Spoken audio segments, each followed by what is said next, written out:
জ্ঞান ফিরতেই আনিশাকে আঙ্গুল বাড়িয়ে দেখিয়ে দুর্জয়কে বলে দিল যে আনিশাই আসল কালপিট। আনিশাই বলেছিল যে দুর্জয় আর রানীর সম্পর্কে এরকম একটা বাধা সৃষ্টি করতে। হ্যাঁ বন্ধুরা, দেখতে পাবো আমরা তোমাদের রানী সিরিয়ালের পরবর্তী আপডেটগুলিতে বুর জ্ঞান না ফেরাতে কিন্তু দুর্জয় রিতমকে বলে তার নার্সিংহোমে নিয়ে যেতে, কিন্তু রিতম বলে না, আমি তোর নার্সিংহোমে এত ফিস আমি দিতে পারবো না। তখন দুর্জয় বলে এইসব কুবুদ্ধি তোর মাথায় রানী ঢুকেছে তাই না?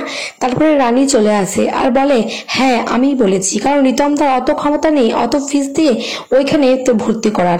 তারপরে দুর্জয় বলে আর বেশ কিছুদিন তারপরে রানী আমি তোমাকে উচিত শিক্ষা দেব। তারপরে কিন্তু রানী বুকে আর রিতমকে নিয়ে চলে যায় অন্য নার্সিংহোমে।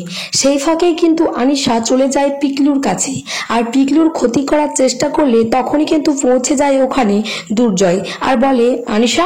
তখন আনিশা চমকে ওঠে, বলে তুই এখানে কি করছিস? তখন আনিশা আমতা আমতা সুরে বলে আমি এখানে রানী নেই তো সেই জন্যই আমি পিকলুকে এখানে একটু দেখতে এসেছি।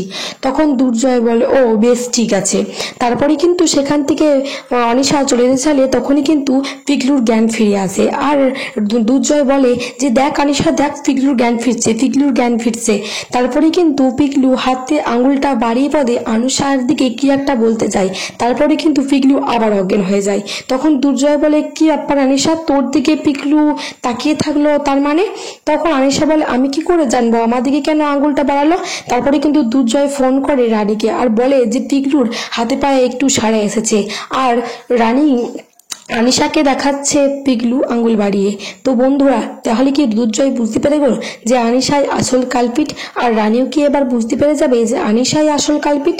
তো বন্ধুরা, কি হতে চলেছে এটা দেখার পালা।